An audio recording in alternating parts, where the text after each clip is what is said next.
The first time Diane Fletcher threatened to seize my house, she was standing in the middle of my brand new driveway screaming like a woman who had just discovered the world didn't revolve around her. "We'll seize your house by force if we have to." Her voice cracked halfway through the sentence, echoing across the quiet suburban street like a fire alarm nobody wanted to deal with. I remember staring at her, holding my phone casually at my side, pretending I was just checking messages. In reality, the camera was recording everything, every word, every threat, every second of the meltdown happening in my driveway. The afternoon sun reflected off the smooth stone pavers I had installed 2 weeks earlier. The air smelled like fresh asphalt and cut grass, the kind of normal suburban smell that should have meant peace and quiet. Instead, it smelled like trouble, because Diane Fletcher had just realized something she absolutely could not stand. I had bought the one house in the entire Willowbrook neighborhood that wasn't part of her HOA, and she was losing her mind over it. But to understand why a middle-aged HOA president was threatening to steal my house in broad daylight, you need to understand how this whole thing started. My name is Marcus. I'm 34 years old, and until last year I worked as a military logistics coordinator. For 8 years, my job involved solving complicated problems under pressure while everyone else panicked. Getting equipment across borders during a storm, moving supplies across bases with zero notice, figuring out how to make impossible plans somehow work. After my divorce 2 years ago, I decided I wanted something simple. My own house. Not an apartment with thin walls and noisy neighbors. Not another rental where the landlord ignored maintenance calls. Just a quiet place with space to breathe. And most importantly, a place without an HOA. If you've ever lived under one, you probably know exactly why. My last apartment had been inside one of those cookie-cutter communities where every house looked identical and every mailbox had to match some official shade of beige. One afternoon, they tried to fine me $50 because my garbage can sat outside for 20 minutes after pickup. 20 minutes. Apparently that was enough to threaten community visual standards. That was the moment I promised myself something. When I finally bought a house, nobody was going to tell me what color my mailbox should be. Nobody was going to measure my grass with a ruler. And nobody was going to fine me for leaving a trash can outside for 20 minutes. So when my real estate agent showed me a property at 1247 Maple Grove Lane, I knew instantly it was exactly what I'd been looking for. The house sat on a corner lot, nearly 3/4 of an acre wide. Inside a suburban neighborhood like Willowbrook, that amount of land was practically luxury. Most of the surrounding homes were built in the 90s, lined up close together like rows of dominoes. But this house was older. A 1960s ranch with wide windows, mature trees, and enough yard space that you couldn't hear your neighbor's phone conversations through the walls.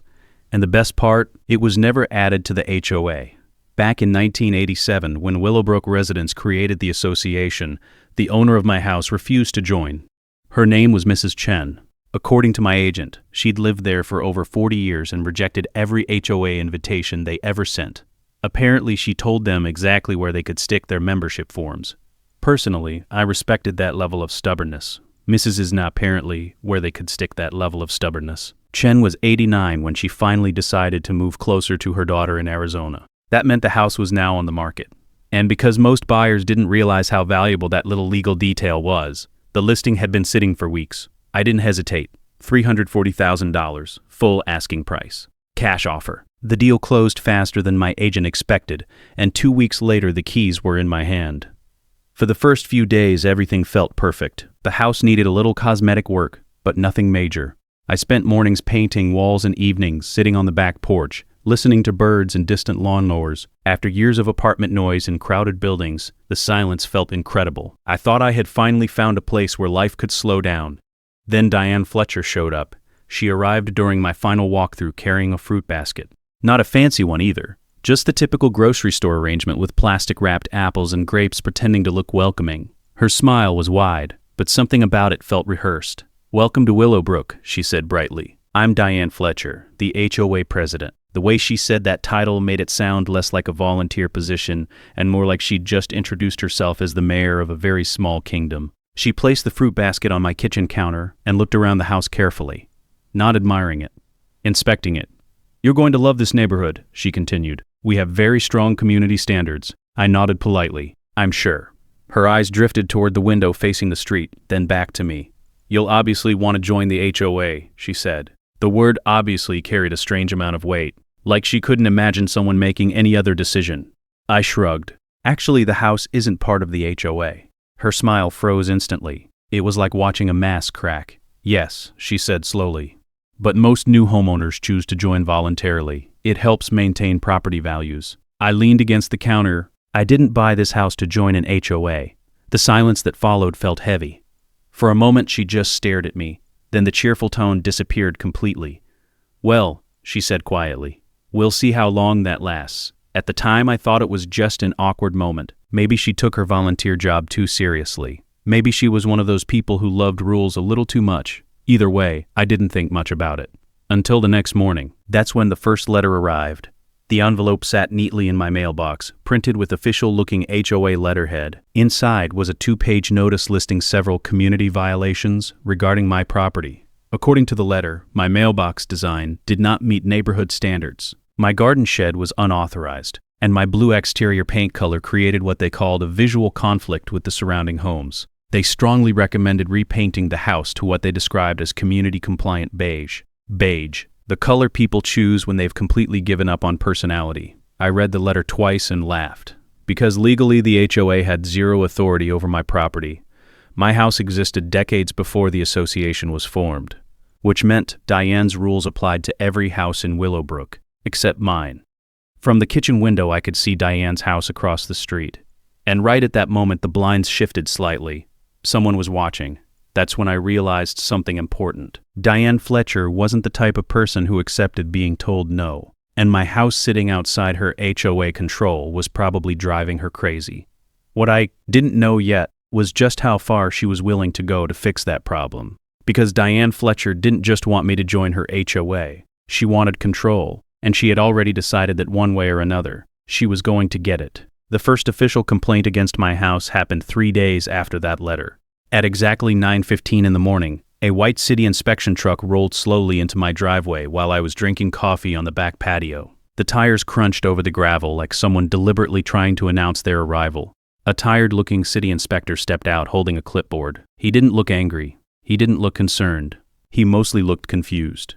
"Morning," he said as he approached the patio. "You Marcus?" "Yeah," I replied. "What's going on?" He flipped through the pages on his clipboard. "We received multiple complaints about code violations on this property. Unauthorized structures, landscaping hazards, possible drainage issues." I stared at him. "Drainage issues?" He shrugged like a man who had already seen too many ridiculous complaints that week. "Mind if I take a look around?" "Go ahead."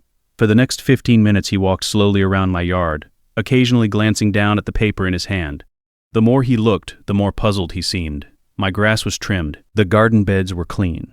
The shed was solid and clearly older than half the neighborhood. Eventually he returned to the patio and scratched the back of his neck. "Honestly," he said, lowering the clipboard, "your property is one of the better maintained ones on this street." "That's good to hear." He sighed. All the complaints came from the same email address. I didn't even have to ask. He glanced across the street toward Diane's house. "You didn't hear that from me." I nodded. "Of course not." He left without issuing a Engle citation. But something about the whole situation felt like the opening move in a chess game. And Diane had just made it clear she was willing to play. The next attack came that Saturday morning. It was 10 a.m., a perfectly normal time to mow the lawn. The sun was warm, birds were chirping, and I had my headphones in while pushing the mower across the yard. Halfway through the front lawn I noticed movement across the street. Diane was standing at the edge of her driveway holding her phone. She wasn't just looking at me, she was glaring. 10 minutes later, a police cruiser rolled slowly down Maple Grove Lane and stopped in front of my house. I shut off the mower. 2 officers stepped out. The younger one looked slightly embarrassed as he walked toward me. "Morning, sir," he said. "We received a noise complaint." I blinked. "A noise complaint?" He nodded toward the mower. "Apparently you're disturbing the neighborhood." I glanced at my watch. It was 10:18 in the morning. On a Saturday. The older officer noticed where I was looking and smirked. "Yeah," he said quietly. "That's what we thought too." Behind them, Diane was standing on the sidewalk with her arms crossed like a school principal waiting for detention to begin. The younger officer turned toward her. "Ma'am," he called. "Lawn maintenance at this hour is completely legal." Her face turned a deep shade of red. "It's about community courtesy," she snapped. "Decent people don't make noise before noon on weekends." The older officer raised an eyebrow. "Ma'am, most noise ordinances don't even start until late evening." Diane opened her mouth like she wanted to argue but couldn't find a rule to back it up. The officers apologized for the inconvenience and left. As the cruiser pulled away, Diane glared at me with the kind of anger normally reserved for personal enemies. That's way. Then I realized something. This wasn't about rules. This was about control, and she hated the fact that she didn't have any over me. Later that afternoon, a flyer appeared in every mailbox on the street. It announced an emergency HOA meeting scheduled for that evening. The subject line read, "Community concerns regarding non-compliant property." My property. Which wasn't even part of their association.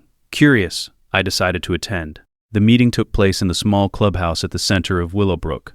When I walked in, about 20 residents were already seated in folding chairs. Diane stood at the front like a general addressing troops. The moment she saw me enter, her posture stiffened. "Can I help you?" she asked coldly. "I live here," I replied. A few neighbors glanced at each other. One man near the back chuckled quietly. Diane ignored him. "Good thing I'm a homeowner." Another ripple of quiet laughter moved through the room. Diane's jaw tightened. She launched into a speech about protecting community standards and maintaining neighborhood harmony. But something interesting happened as she talked. Several board members began exchanging confused looks. One woman raised her hand. "Diane," she said carefully, "isn't Marcus's property outside the HOA boundary?" Diane waved her hand dismissively. "That's a technicality." A man sitting next to her frowned. "Actually, it's a legal boundary." The room grew quieter. Diane's voice sharpened. "Regardless, his property impacts surrounding homes. That means the community has a right to act." I leaned back in my chair. "What exactly are you proposing?" Her eyes locked onto mine. "That you voluntarily join the association. And if I don't?" The smile she gave me didn't reach her eyes. "We'll explore other options." Murmurs spread through the room. Several neighbors looked uncomfortable. One older man stood up and cleared his throat. "Diane, we can't force someone into the HOA." She glared at him. "We can apply pressure." That phrase hung in the air like a bad smell. The meeting ended shortly afterward with no real resolution. But as people filed out, something interesting happened. A woman from the house next door approached me quietly. Her name was Mrs. Rodriguez. She spoke in a low voice. "Your house looks beautiful," she said. "Thank you." She glanced nervously toward Diane, who was arguing with two board members near the front. Then Mrs. Rodriguez leaned closer. "Just be careful." "Why?" Her expression tightened. "Because Diane doesn't like losing." Before I could ask what she meant, she quickly walked away. The next few days were quiet. Almost too quiet. Then Tuesday morning I found another letter in my mailbox.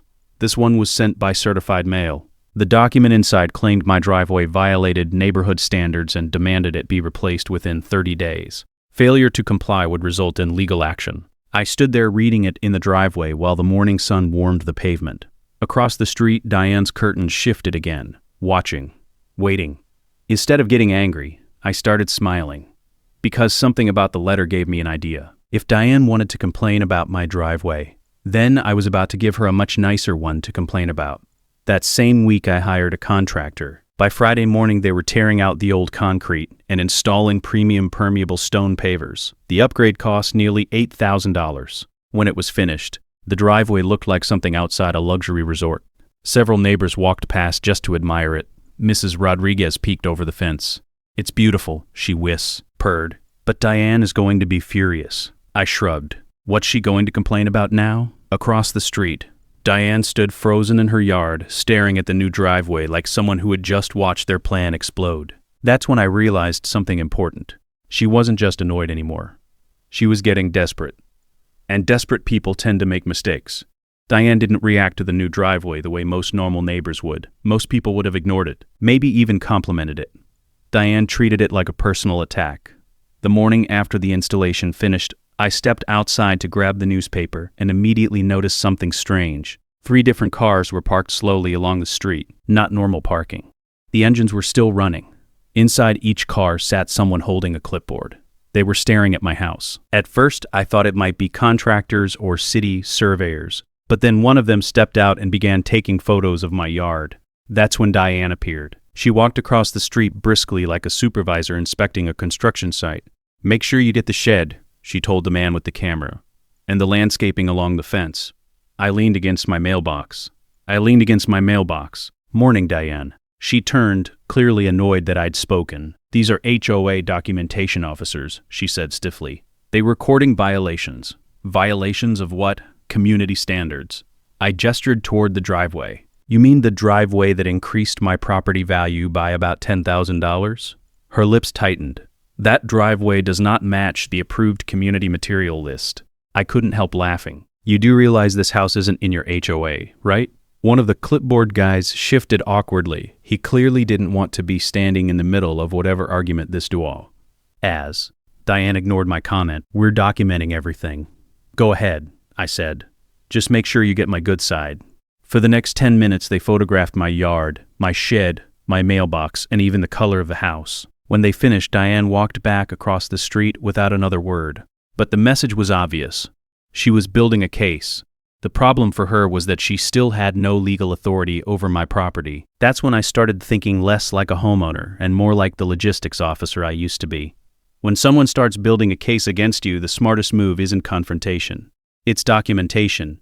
That afternoon I went online and ordered a security camera system. Nothing crazy. Just 4 high-definition cameras with motion detection and cloud storage. 2 faced the front yard. 1 covered the backyard, and 1 pointed directly toward the driveway and street. By sunset the next day, everything was installed. The small blinking lights on the cameras felt reassuring. Because if Diane wanted to play games, I was going to keep records. And records have a way of becoming evidence. The harassment didn't stop. If anything, it became more creative. 2 days later, animal control showed up. The officer knocked on my door holding a tablet. Sir, we received multiple complaints about aggressive dogs on your property. I stared at him. I don't own a dog. He blinked. None at all. Nope. He glanced toward the yard. No barking, unless squirrels count. He sighed and typed something into his tablet. 3rd complaint this week, he muttered. From the same person? He looked up slowly. I can't officially say that. I nodded toward Diane's house. He followed my gaze and didn't say anything else. The pattern continued. 3 days later, the city utilities department arrived to inspect a supposed water leak coming from my property. There wasn't one. Then someone filed a complaint claiming I was operating an illegal business from my house. A zoning officer came to investigate. He stepped into my home office, looked at my single desk and laptop, and raised an eyebrow. You run a criminal empire from here, he joked. Only on weekdays, he chuckled and left 5 minutes later. Each visit followed the same pattern. Complaint filed. Investigation performed. Nothing found. The city officials were clearly starting to notice. One inspector even said something that stuck with me. Someone's trying very hard to make trouble for you. That night I reviewed the footage from my security cameras. Most of it was boring. Neighbors walking dogs, cars driving past, squirrels running across the fence. But then something interesting appeared on the recording from 2:37 a.m., a figure moving slowly across my front lawn. The camera zoomed automatically when motion triggered. The person was holding a flashlight. And as the beam moved across the grass, the face briefly became visible. Gary Fletcher, Diane's husband. Bat. He was crouched near the edge of my driveway, examining the ground like a detective looking for clues. A few seconds later, the motion light above my garage clicked on. Gary froze like a deer caught in headlights. Then he quickly walked back, across the street. I leaned back in my chair, watching the clip again. This was exactly the kind of mistake I'd been expecting. The next morning, I walked over and knocked on Diane's door. Gary answered. The moment he saw me, his expression stiffened. Morning, I said casually. He didn't respond. I pulled out my phone and showed him the video clip. The color drained from his face. That looks like you, I said. He cleared his throat. I was checking for water leaks. At 2:30 in the morning. Angie, he didn't answer. Diane appeared behind him in the hallway. What's going on? Gary stepped aside, and she saw the video on my screen. Her eyes widened for a split second before the anger returned. You're spying on us, she snapped. Actually, I replied. These cameras are on my property. Gary looked like he wanted to disappear. I pocketed my phone. Just so we're clear, I continued calmly, trespassing on someone else's property at night is a crime. Diane crossed her arms. You're making a big deal out of nothing. Maybe, I said, but if it happens again, the police might see it differently. I turned and walked away before the conversation could turn into another shouting match. Later that afternoon, a police officer stopped by my house. Apparently, Gary had already contacted them, claiming I was harassing them with surveillance cameras. The officer listened patiently while I explained the situation. Then he watched the security footage. When the video finished, he exhaled slowly. Your neighbor picked a strange time for a leak inspection. That's what I thought. He nodded. Technically, this qualifies as trespassing. Am I allowed to file a report? You absolutely are. So I did. Nothing dramatic happened immediately. Gary received a warning, but something changed after that. The atmosphere in the neighborhood shifted.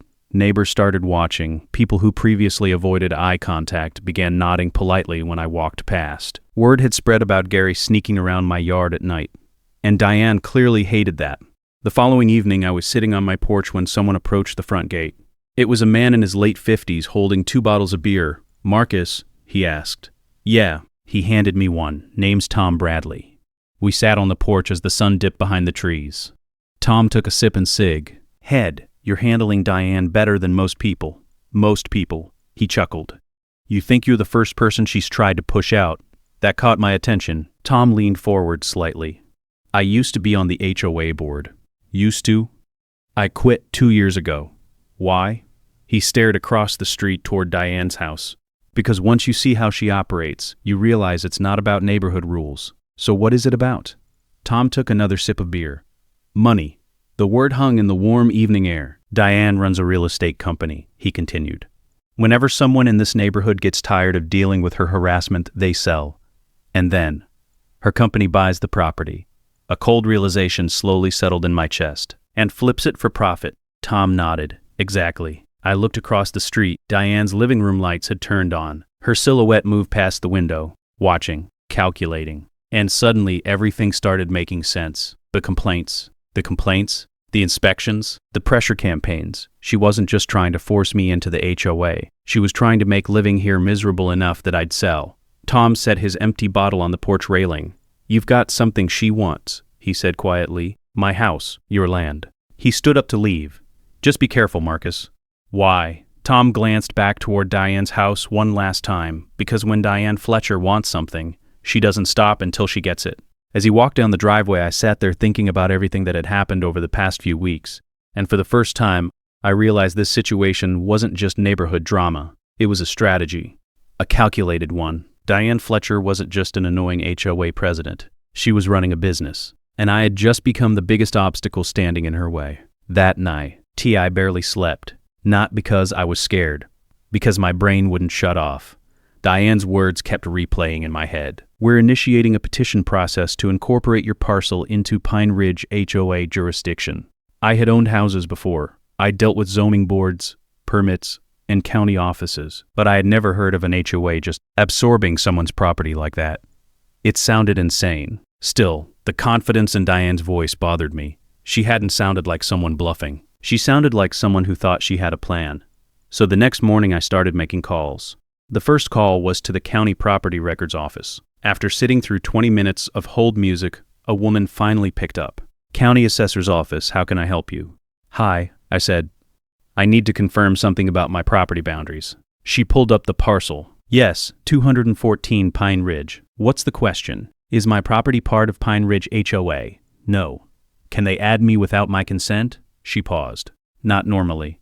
"Not normally?" "Well," she said carefully, "there are very rare cases where surrounding property owners can petition to extend a homeowners association." "How rare?" "In 15 years here," she said. "I've seen it twice." That got my attention. What happened in those cases? Both were empty lots being developed into new subdivisions. The landowner agreed to it before construction. I leaned back in my chair.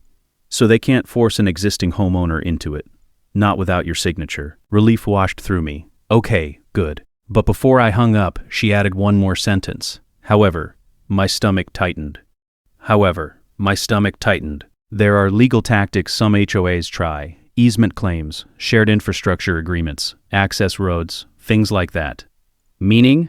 Meaning if they can prove your property relies on HOAM, managed utilities or roads, they may attempt to argue jurisdiction. I stared out the window. My road is county maintained. "Then you should be fine," she said. "Should be." Not exactly comforting. I thanked her and hung up. For the next few hours I tried to focus on work, but around noon something caught my eye through the front window. A white SUV slowly rolled past my house, then another. Both had Pine Ridge HOA stickers. They weren't just driving through. They were looking. One of them slowed to almost a crawl while passing my driveway. The passenger leaned out slightly, holding a phone, recording. I stepped outside. The SUV sped up immediately. Great, now I was being surveilled by a suburban neighborhood committee. I went back inside and pulled up Amazon.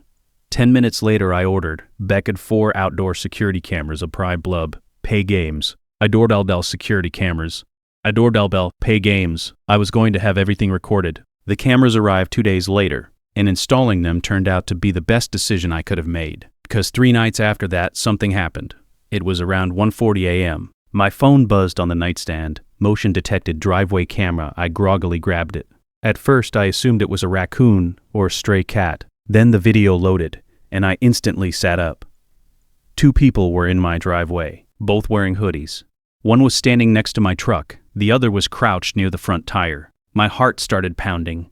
What the hell? I tapped the camera feed and zoomed in. The crouching person was holding something.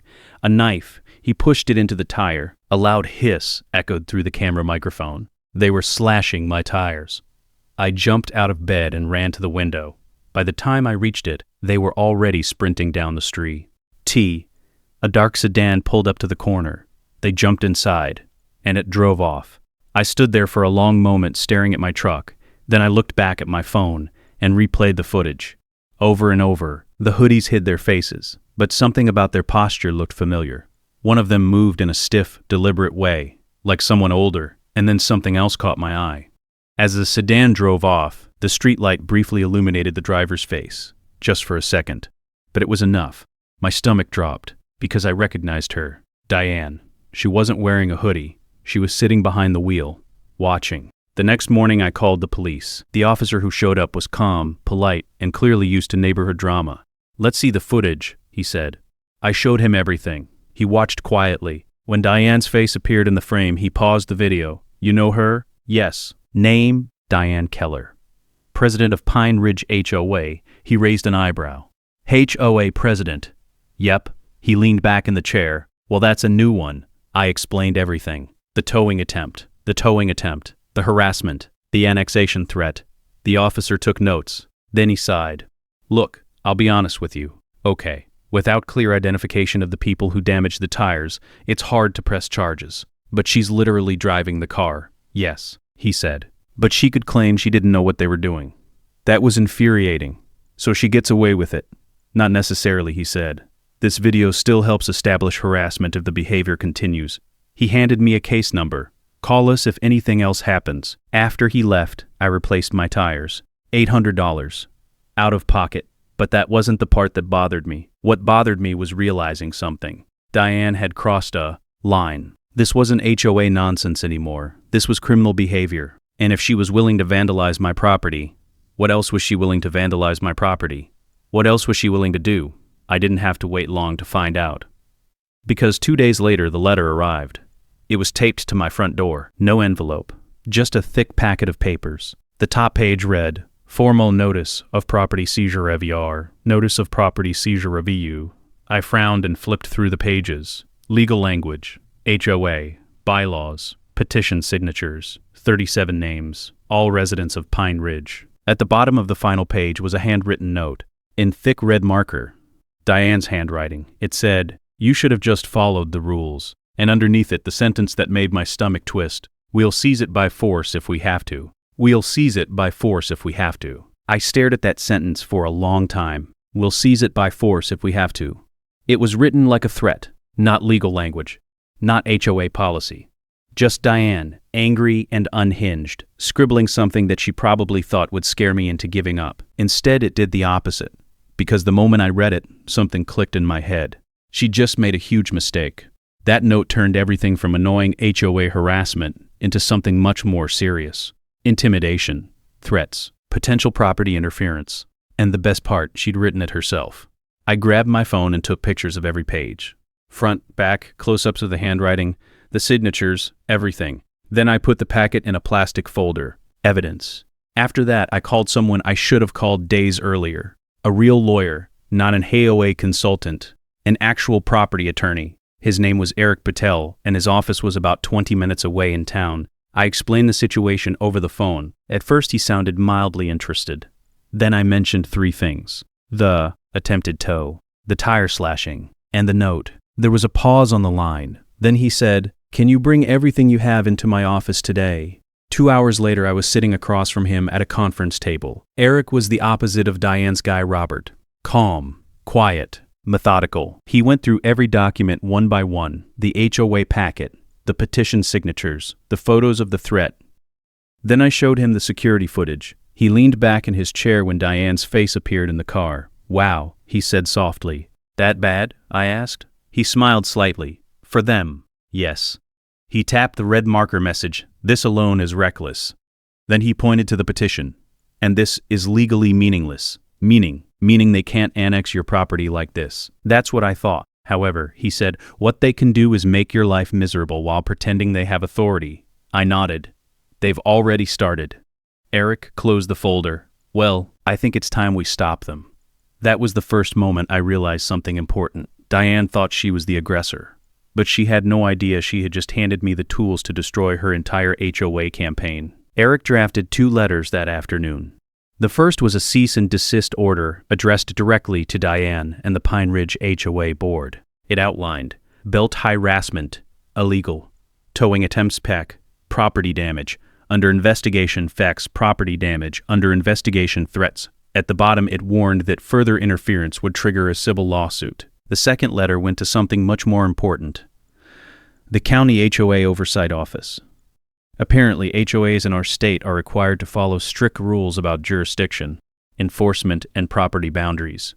Trying to enforce rules on a non-member property? That's a serious violation. And trying to annex property through intimidation? Even worse. Eric mailed both letters that same day. Then he looked at me and said something that made me feel a lot better. Most bullies fold the moment they realize someone pushed back legally. "Think Diane will?" He smiled. "No." Which meant this wasn't over. But at least now the fight had rules. 3 days passed, then 4.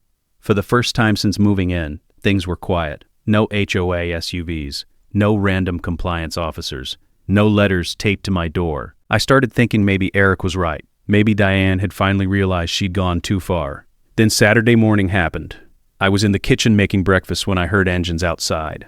Not one car, several. I walked to the front window, and my stomach dropped.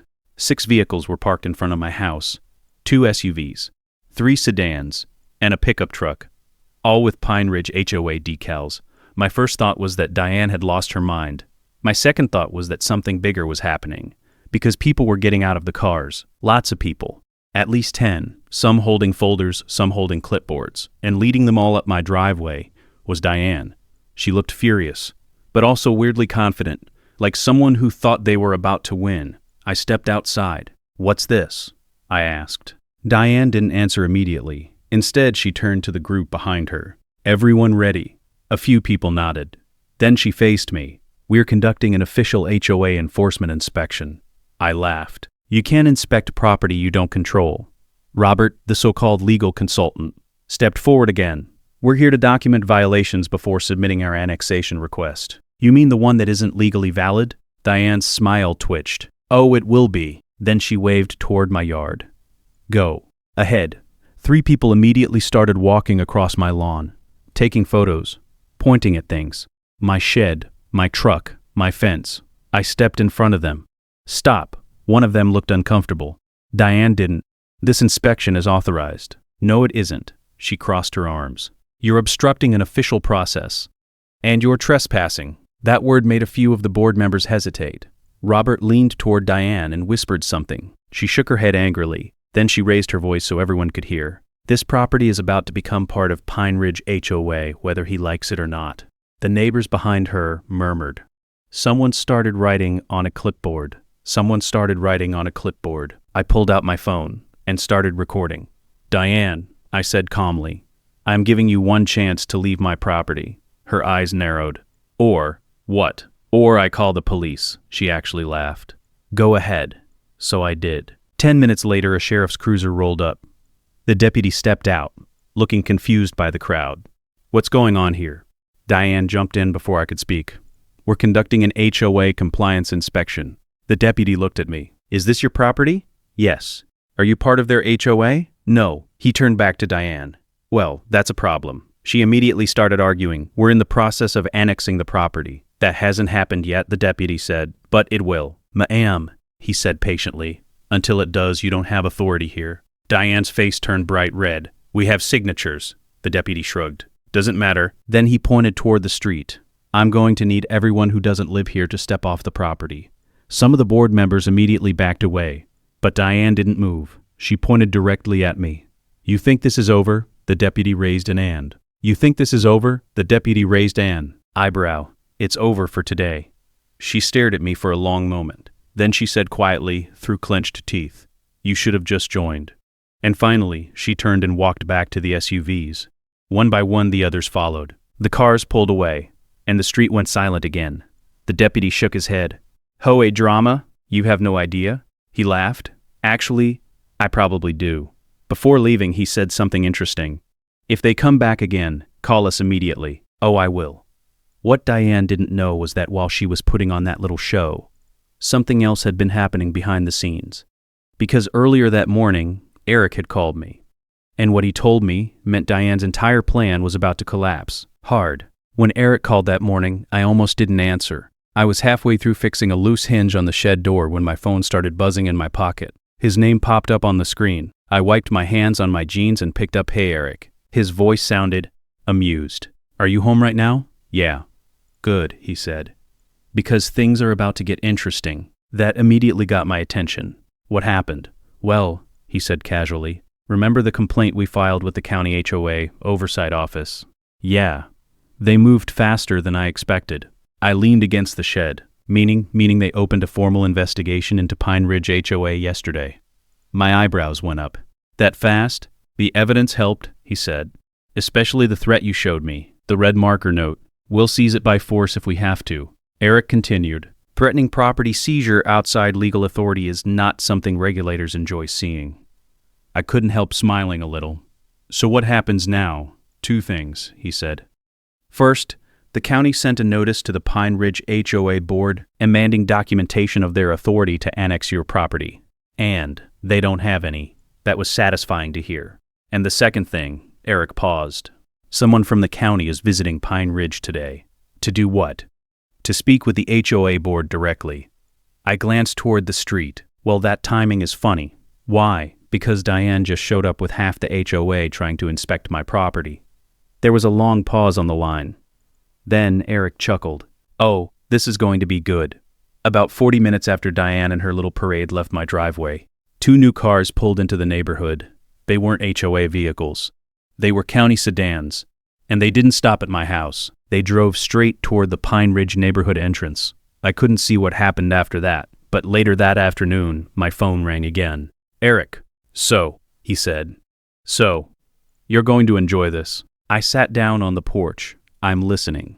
The county officials met with the Pine Ridge HOA board this afternoon, and they asked Diane and the board to provide documentation proving their authority over your property. I already knew how that part ended. They couldn't.